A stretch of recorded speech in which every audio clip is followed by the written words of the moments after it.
আপনাদেরই এমপ্লয়ি, আপনারা আজকে একটা পক্ষ বানিয়ে রেখেছে। কোম্পানির প্রাণই হচ্ছে কোম্পানির কর্মী। 18 মাস সময় নিয়েছিল, এভাবে 99টা ডেট পার হয়ে গিয়েছে।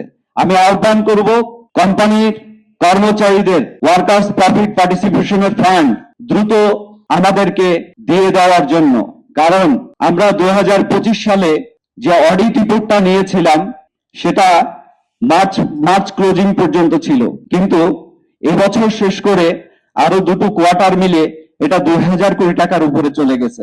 কোম্পানির যেরকম দিনের পর দিন দায়বদ্ধতা বাড়ছে, আমি কোম্পানিকে আহ্বান জানাবো বিচারিক দীর্ঘসূত্রিতার পথ বেছে না নিয়ে আসুন বাংলাদেশের যে ল্যান্ড ল বলি আমরা সেই ল্যান্ড লকে শ্রদ্ধা করুন। আপনাদেরই এমপ্লয়ি, আপনারা আজকে একটা পক্ষ বানিয়ে রেখেছেন, তাদেরকে সহযোগিতা করুন, তাদের পাওনাটা তাদেরকে বুঝিয়ে দিন। কোম্পানি শুধুমাত্র ইট পাথর কিংবা ব্যাংক তহবিলের কোনো বিষয় না। কোম্পানি মানেই হচ্ছে কোম্পানির কর্মী, কোম্পানির প্রাণই হচ্ছে কোম্পানির কর্মী। সেই কর্মীদের বঞ্চিত করে আজকে যারা ম্যারিকো বাংলাদেশ লিমিটেডকে প্রতিষ্ঠা এই পর্যায়ে নিয়ে এসেছে তাদেরকে বঞ্চিত করা আসলে কোনোভাবেই কাম্য না। আজকে একইভাবে আমরা বলতে চাই, যখন আমরা মামলার আমাদের কোনো ডেট থাকে সেখানেও তাদের দীর্ঘসূত্রিতার একটা পথ বা তাদের সময় ক্ষেপণের একটা পথ আমরা লক্ষ্য করেছি। আজকে যখন আমরা মিনিস্ট্রিতে আসলাম সেখানেও তাদেরই এমপ্লয়ি হিসেবে আমরা দাবিগুলো উত্থাপন করার জন্য তাদের কাছে কিছু কথা বলার সুযোগটাও পেলাম না, কারণ তারা আজকে এখানে উপস্থিত হননি।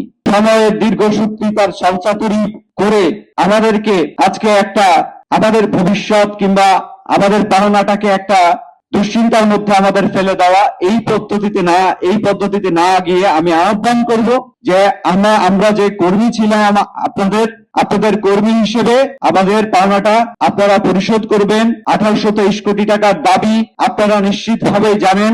আপনারা 2008 সালে বাংলাদেশে যখন লিস্টেড কোম্পানি হিসেবে আসেন তারপর থেকে যে পরিমাণ আপনারা ইনভেস্ট করেছিলেন, আপনাদের এই বর্তমান 2026 সাল পর্যন্ত কোম্পানি যেখানে দাঁড়িয়ে আছে এই পর্যন্ত আমাদের কন্ট্রিবিউশন কি, সেই হিসেব বিবেচনা করলে আমাদের টাকা দেওয়া আপনাদের জন্য সহজ হয়ে যাবে। আমাদের পক্ষ না বানিয়ে আসুন আমাদের পাওনা আমাদেরকে বুঝিয়ে দিয়ে আমরা যার যার ঘরে ফিরে যাই। আপনারা কোম্পানি হিসেবে প্রতিষ্ঠিত হন, আপনাদের জন্য শুভকামনা থাকবে। তবে বিচারিক হয়রানি বা এই 17 বছরের পাওনা কিংবা 11 বছরের মামলা আর দীর্ঘায়িত করবেন না। আমরা মামলা করেছি 113 জন, এর বাইরে অনেক ভাইয়েরা আছেন, তারা অনেকেই কোম্পানির সাথেও চাকরি করতেছেন, আবার অনেকেও দেশের বাইরে আছেন। তো বেশ কিছু মেম্বারই আছে, আসলে এটা কোম্পানির ইন্টারনাল বিষয়, বাট আমরা 113 জন মেম্বার মামলা করেছি। শ্রম মন্ত্রণালয় আসলে উভয় পক্ষকে আমাদের ডেকেছিলেন এবং শ্রম মন্ত্রণালয় অবশ্যই আমাদের আশ্বস্ত করেছেন, কারণ আইন আমাদেরকে অধিকার দিয়েছে টাকাটা পাওয়ার জন্য। তো আমরা আশা করি শ্রম মন্ত্রণালয় অবশ্যই এক্ষেত্রে আমাদের সহযোগিতা করবেন।